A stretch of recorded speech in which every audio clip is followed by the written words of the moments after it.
ونسلم علی رسولہ الکریم اما بعد فاعوذ باللہ من الشیطان الرجیم بسم اللہ الرحمن الرحیم قل من حرم زینۃ اللہ التی اخرج لعبادہ والطیبات من الرزق قل هي للذین آمنوا فی الحیاۃ الدنیا خالصۃ یوم القیامہ کذالک نفصل الآیات لقوم یعلمون۔ اے نبی صلی اللہ علیہ وسلم، آپ کہیے اللہ کی زینت کو کس نے حرام کیا ہے؟ جو اس نے اپنے بندوں کے لیے پیدا کی ہے، اور اس کی دی ہوئی پاک چیزوں کو آپ کہیے یہ چیزیں دنیا کی زندگی میں ایمان والوں کے لیے ہیں اور قیامت کے دن تو خصوصاً انہی کے لیے ہیں، ہم جاننے والے لوگوں کے لیے اسی طرح تفصیل سے آیتوں کو بیان کرتے ہیں۔ اللہ وحدہ لا شریک نے اس آیہ مبارکہ میں زینت کا لفظ استعمال کیا، اور پہننے لباس کے متعلق اس کا جو پہلو ہے اس آیہ مبارکہ کا، آج میں اس کے بارے میں عرض کرتا ہوں۔ لباس بعض صورتوں میں پہننا فرض ہوتا ہے، بعض صورتوں میں واجب، بعض میں مستحب، بعض میں مباح، بعض میں مکروہ، بعض میں حرام۔ یہ ساری شقیں، یہ تمام احکام لباسوں پر۔ سب سے پہلے ہم فرض لباس کی تعریف پڑھتے ہیں کہ فرض لباس کون سا ہوتا ہے۔ جتنی مقدار شرم گاہ چھپانے کے لیے ضروری ہو اتنا لباس پہننا فرض ہے۔ اب شرم گاہ کی تعریف میں کیا کیا آتا ہے، مرد کے لیے کیا ہے اور عورت کے لیے کیا ہے۔ مرد کی ناف کے اوپر سے دھنی نظر نہیں آنی چاہیے، مرد کی ناف کے اوپر سے شروع ہو کر گھٹنے کے نیچے تک گھٹنا نظر نہیں آنا چاہیے، اتنا مرد کے لیے چھپانا فرض ہے، یہ فرض لباس ہے۔ عورت کے لیے سارا جسم ہی شرم گاہ ہے، ہاتھ کھلے رکھ سکتی ہے، پیر کھلے رکھ سکتی ہے اور چہرہ کھلا رکھ سکتی ہے۔ چہرہ، ہاتھ، پیر، بس۔ اس کے علاوہ عورت کا کوئی جسم کا حصہ ننگا نہیں ہونا چاہیے، یہ لباس فرض ہے۔ اپنے محرم جو ہیں ان کے سامنے چہرہ، ہاتھ، پیروں وغیرہ کو ظاہر کرنا جائز ہے، لیکن جو غیر محرم ہیں اجنبی مردوں کے سامنے بلا ضرورت شرعی یہ کرنا جائز نہیں، بہتر ہے وہ ان چیزوں کو بھی چھپائے۔ یہ ہو گیا لباس فرض۔ اب واجب لباس کون سا ہے؟ سردی گرمی کے اثرات سے جسم کو محفوظ رکھنے کے لیے جس قدر لباس پہننا ضروری ہے اتنا پہننا واجب ہے۔ گرمی نہ لگ جائے، سردی نہ لگ جائے۔ اگر یہ جسم تیرا اور میرا ہوتا، میری ملکیت ہے، تیری ملکیت ہے، تو جیسا مرضی کرتے، لیکن یہ آپ کی اور میری ملکیت نہیں، اس پر بھی اللہ کا حکم جاری ہوگا۔ خودکشی کرنا کیوں حرام ہے؟ کہ آپ اس جسم کے مالک نہیں، آپ اس جان کے مالک نہیں، مالک اللہ ہے۔ تو آپ نے اللہ کی امانت میں خیانت نہیں کرنی۔ تو یہ لباس فرض کے بعد واجب تھا۔ اب مستحب لباس کی بات کرتے ہیں۔ اظہار زینت کے لیے جس قدر زائد اور خوبصورت لباس پہننا یہ مستحب ہے۔ میرے آقا نبی اکرم صلی اللہ علیہ وسلم کا فرمان عالی شان ہے کہ اللہ تعالیٰ اس بات کو پسند کرتا ہے کہ بندے کے اوپر اس کی نعمت کے آثار دکھیں۔ اسی طرح سفید، سیاہ اور سبز یہ لباس پہننا مستحب ہے۔ سفید، سیاہ اور سبز یہ لباس پہننا مستحب۔ بعض ساتھیوں نے کالے لباس کو، سیاہ لباس کو پہننا حرام کہا، اور جہنمیوں کے لباس کا یہ بات درست نہیں، یہ مستحب ہے۔ ٹھیک ہے جی۔ حضور نبی اکرم صلی اللہ علیہ وسلم سے یہ ثابت ہے، اسی لیے جس چیز کا ثبوت ہمیں جناب رسالت مآب صلی اللہ علیہ وسلم کی حیات مبارکہ سے مل جائے اس کو ہم حرام نہیں کہہ سکتے۔ اب ہو گیا جی مباح، نہ ثواب تے نہ گناہ۔ جمعہ اور عیدین کے موقع پر اور تقریبات اور محافل میں قیمتی اور نفیس لباس پہننا مباح ہے۔ اسی طرح رنگنے کے بعد حیوانوں اور درندوں کی کھالوں کا لباس پہننا مباح ہے۔ یہ جیکٹیں پہنتے نا جی، لیدر کی جیکٹیں، ہاں جی، تو یہ دباغت دی جاتی ہیں، تو اس کے بعد مختلف شکلوں میں بنائی جاتی ہیں، تو ٹھیک ہے، جائز، وہ پہنی جا سکتی ہیں۔ مکروہ، ہر وقت قیمتی اور نفیس پوشاک پہننا مکروہ ہے۔ 24 گھنٹے ہی دولہا بنا ہوا ہے، 24 گھنٹے ہی دلہن بنی ہوئی ہے، یہ کیا بات ہوئی؟ یہ جائز نہیں، یہ مکروہ ہے، کیونکہ اس میں ضرورت مند بندوں کے دلوں میں بغض پیدا ہوتا ہے، اور ان میں اسراف اور تکبر کا خطرہ ہے۔ جو بندہ چھوٹا ہے، غریب ہے، ملازم ہے، وہ دیکھتے ایک بندہ 24 گھنٹے ہی قیمتی لباس پہن کے پھر رہا ہے، 24 گھنٹے ہی ہر چیز ہے، ٹی شرٹ ٹیٹ جبے کبے میں گھما پھر رہا ہے، تو جو غریب آدمی اس کے دل میں بغض تو پیدا ہوگا نا، نفرت پیدا ہوگی، اور بندے کے اندر تکبر پیدا ہوگا۔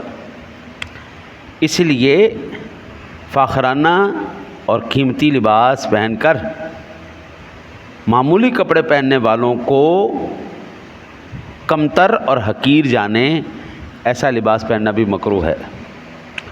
اب وہ لباس جو حرام ہے ہمارے اوپر، ہم نہیں پہن سکتے۔ میں نے یہ خود دیکھا ہے، ایک بندے نے 3.5 کلو سونے کی شرٹ بنوائی، 3.5 کلو سونے سے شرٹ بنوائی۔ سونے کا لباس، چاندی کا لباس، ریشم کا لباس مردوں پر حرام ہے،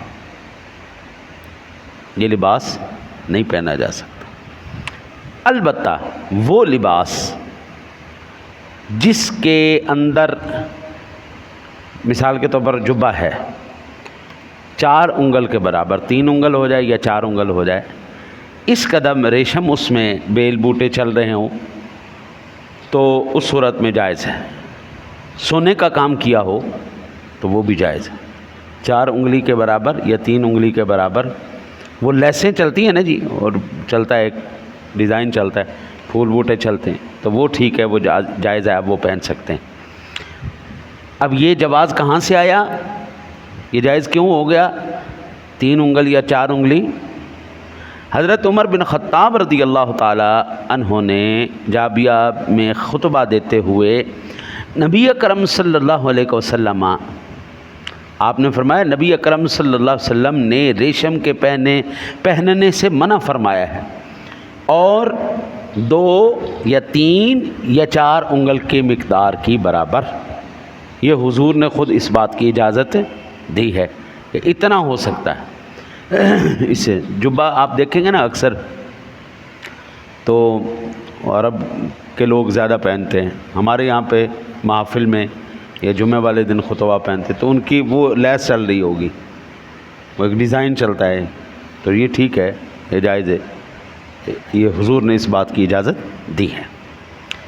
یہ صحیح مسلم شریف کے اندر، ترمذی شریف کے اندر، سنن نسائی کبریٰ کے اندر، اور صحیح ابن حبان کے اندر، اور مسند امام احمد کے اندر حدیث پاک موجود ہے۔ حضرت اسماء رضی اللہ تعالی عنہا نے کہا یہ رسول اللہ صلی اللہ علیہ وسلم کا جبہ ہے، انہوں نے ایک تیالسی کسروانی جبہ نکالا جس کی آستینوں اور گریبان پر ریشم کے نقش و نگار بنے ہوئے تھے۔ حضرت اسماء نے کہا کہ جب تک اماں عائشہ صدیقہ طیبہ طاہرہ سچے باپ کی سچی بیٹی حیات تھیں اس وقت تک یہ جبہ ان کے پاس رہا۔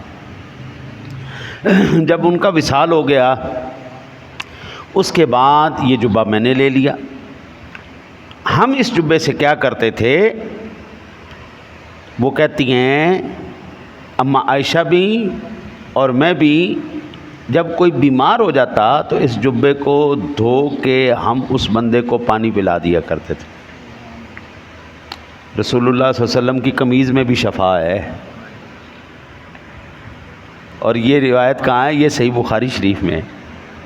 اگر سیدنا یوسف علیہ نبینا علیہ الصلوۃ والسلام کی قمیض میں شفا ہو سکتی ہے نا، تو میرے مصطفیٰ کے جبے میں بھی شفا ہو سکتی ہے۔ اور اماں جی کہتی ہیں کہ جب ہم کسی بیمار کو پلاتے تھے اللہ اس کو شفا دے دیتا تھا۔ یہ حضور کے جبہ شریف کی، یہ مسلم شریف میں بھی، سنن کبریٰ نسائی کے اندر بھی، رد المختار کے اندر بھی یہ حدیث پاک موجود ہے۔ اور وہ کہتی ہیں کہ ہم اس جبے کو دھو کر اس کا پانی بیماروں کو پلاتے ہیں اور اس جبے سے ان کے لیے شفا طلب کرتے ہیں۔ مطلب یہ ہوا کہ سنی ایسے ہی نہیں تبرکات کے قائل، ہم قائل ہیں تو کسی وجہ سے قائل ہیں۔ ہم ہیں قرآن اور حدیث کو صحیح ماننے والے۔ ہم نے حضور کے ہر ایک عمل کو اللہ کے قرآن سے، اللہ کے نبی کے فرمان سے لے کر پھر ہم نے عمل کیا ہے۔ ہم صرف خیالاتی تصوراتی یا ہم صرف باتیں سن کر ایمان نہیں لائے ہوئے عمل کرنے والے، بلکہ اللہ کے قرآن اور نبی کے فرمان سے۔ اب دیکھیں ادھر سے قرآن کی آیت پڑھی، ادھر سے احادیث سے ہم نے ثابت کیا کہ یہ لباس پہننا کیوں جائز ہے، کیوں نہیں جائز، یہ حرام کیوں ہے، یہ حلال کیوں ہے، یہ مستحب کیوں ہے، یہ ساری وجوہات ہم نے کہاں سے لی؟ اللہ کے قرآن سے۔ ایک آخری بات اب سماعت فرما لیں۔ اچھا لباس پہننا یہ ہمارے اسلاف کا بھی طریقہ کار رہا ہے۔ اچھا لباس حضرت تمیم داری رضی اللہ تعالی عنہ 1000 درہم کا ایک حلہ خریدا جس کو پہن کر وہ نماز پڑھتے تھے، جبہ، ہاں جی 1000 درہم کا۔ آج کل آپ حساب لگائیں تو وہ کروڑوں میں جا کے بات بنتی ہے، لاکھوں سے اوپر جا رہی بات۔ اتنا ان کے پاس تھا بھائی، پہن سکتے تھے۔ حضرت مالک بن دینار عدن کی ایک نہایت قیمتی پوشاک منگا کر پہنتے تھے۔ امام احمد بن حنبل آپ 1 دینار کا لباس پہن کر آپ پہنتے تھے، ٹھیک ہے جی۔ بعض جو صوفی ہے نا جی طبیعت کے لوگ، وہ معمولی اور گھٹیا لباس پہننے کو تقویٰ مانتے ہیں کہ ہم گھٹیا سا لباس پہنیں گے، معمولی سا پہنیں گے، پھٹا پرانا گندا جا موٹا جا ٹاٹا پاواں گے، ہاں جی، تو پھر ہماری بات بنے گی۔ ایسے نہیں بنتی۔ پرانے صوفی یہ کھالوں کو جو ہے نا جی وہ صاف کر کے ان کا لباس پہن ڈال کے وہ پہنتے تھے۔ اس کو تقویٰ نہیں کہتے۔ تقویٰ پرہیزگاری اسی چیز کا نام ہے جو آپ جناب سے ثابت ہو یا آپ کے صحابہ سے ثابت ہو۔ ہمارے بزرگوں نے، ہمارے اسلاف نے جو دین سمجھا ہے بڑا صحیح سمجھا ہے، صحابہ نے جو حضور سے سیکھا بڑا سونا سیکھا ہے، اور پھر میرے امام اعظم ابو حنیفہ نے ڈائریکٹ صحابہ سے سیکھا ہے۔ آج پوری دنیا میں آپ کو 90% سنی ملے گا، اس لیے کہ وہ جانتا ہے کہ جس نے ڈائریکٹ صحابہ سے فیض لیا ہے وہ کبھی 2 نمبری نہیں کر سکتا۔ بات کے آنے والے ٹھیک ہے، اس میں آمیزش ہو سکتی ہے۔ اب ایک بندہ حضور نبی پاک صلی اللہ علیہ وسلم کے کو 800 سال بعد پیدا ہو رہا ہے، 400 سال بعد پیدا ہو رہا ہے، کیا پتہ بھائی، اس کے اوپر ہم کوئی اتنی شد و مد کے ساتھ اس کا دفاع تو نہیں کر سکتے نا جی۔ اس کی تحقیق کیا تھی، اس نے کہاں سے لیا، کہ کیا اسباب پیدا ہوئے کیا نہیں ہوئے۔ سیدنا امام اعظم ابو حنیفہ رحمۃ اللہ تعالیٰ علیہ تو خود صحابہ کے شاگرد ہیں، ہاں جی، اور صحابہ نے حضور سے سیکھا ہے۔ تو بالکل وہ زمانہ بہترین زمانوں میں سے ایک زمانہ ہے جس زمانے کے اندر بے ایمانی، دو نمبری، ملاوٹ یہ چیزیں نہیں تھیں، یہ بعد میں آ کے پیدا ہوتی رہی ہیں۔ اس لیے پھر جو ہے نا جی، اور کسی نے کسی کتاب کو پکڑ لیا، کسی نے کسی کو پکڑ لیا۔ اور اللہ کے بندے، اللہ اور اس کے رسول کے دامن کو پکڑو، ان کے دامن کو پکڑو جنہوں نے ان کو پکڑا ہوا ہے، کبھی گمراہ نہیں ہوگے۔ یہ کیا بات ہوئی، ایک بندہ 200 سال بعد آ رہا ہے، تسی انہوں پھڑ کے بہ گئے ہو، ان دی جان ہی نہیں چھڑ رہا ہے۔ اللہ کے بندے، صحابہ کو پکڑو، تابعین کو پکڑو، یہ وہ لوگ تھے جن کے دل پاکیزہ تھے، جن کی سوچیں پاکیزہ تھیں، جن کی تحقیقیں پاکیزہ تھیں۔ حضور کا زمانہ تھا، قریب کا زمانہ تھا، برکت والا زمانہ تھا۔ مجھے حضور پھر میرے علی شاہ صاحب رحمۃ اللہ تعالیٰ علیہ کی ایک بات یاد آ گئی۔ پھر میرے علی شاہ صاحب رحمۃ اللہ تعالیٰ علیہ تازہ روٹی سے نا جی، باسی روٹی کو زیادہ پسند کرتے تھے۔ اگر تازہ پڑی ہے تو باسی پڑی ہے تو وہ باسی کو کھاتے تھے، تازہ مل گئی تو ٹھیک ہے سبحان اللہ وہی کھا لی، لیکن اگر دو ہیں تو پھر وہ پرانی روٹی کھاتے۔ ان سے پوچھا گیا حضرت جی آپ یہ کام کیوں کرتے ہیں؟ اس نے کہا کہ میں اس لیے کرتا ہوں، اس روٹی کو حضور کے زمانے کا قرب حاصل ہے۔ یہ جو تازہ روٹی بنی ہے یہ ایک دن بعد بنی ہے، وہ ایک دن پہلے بنی ہے، وہ حضور کے زمانے کے قریب ہے، اس لیے مجھے اس سے زیادہ محبت ہے۔ جو چیز دور ہوتی چلی جائے نا جی، وہ پھر اپنی اہمیت، اپنا وقار، اپنی عزت وہ جو ہے نا جی کم ہوتی چلی جاتی۔ جو حضور کے قریب ہوتی چلی جائے، سبحان اللہ، مکے کو کیوں فضیلت حاصل ہے حضور کا شہر ہے، مدینہ کو کیوں حاصل ہے حضور کا شہر ہے؟ ملک تو سارا ہی خدا کا ہی ہے، دنیا ساری اللہ کی نے بنائی ہے، یہ سارے شہر ہی اللہ کے ہی ہیں، یعنی کوئی کسی کا شہر نہیں، لیکن اللہ کو بھی مکہ پسند ہے، اللہ کو بھی مدینہ پسند ہے، وہ شہر اللہ کو پسند ہے، حضور کے قریب ہو گئے نا جی۔ ہم احد پہاڑ سے محبت کیوں کرتے ہیں؟ وہ حضور سے محبت کرتے ہیں نا جی۔ ہم ہر اس چیز سے محبت کرتے ہیں جو حضور کے قریب ہوگی، وہ چاہے ازواج ہیں، وہ اصحاب ہیں، وہ جو چیز بھی ہے، وہ انسان ہے، وہ حیوان ہے، وہ کچھ بھی ہے، حضور کے قریب ہو گیا بس ہمیں اس سے محبت ہے، بات ختم ہو۔ اللہ سے دعا ہے اللہ آپ کو مجھے سن کر سمجھ کر عمل کی توفیق نصیب فرمائے۔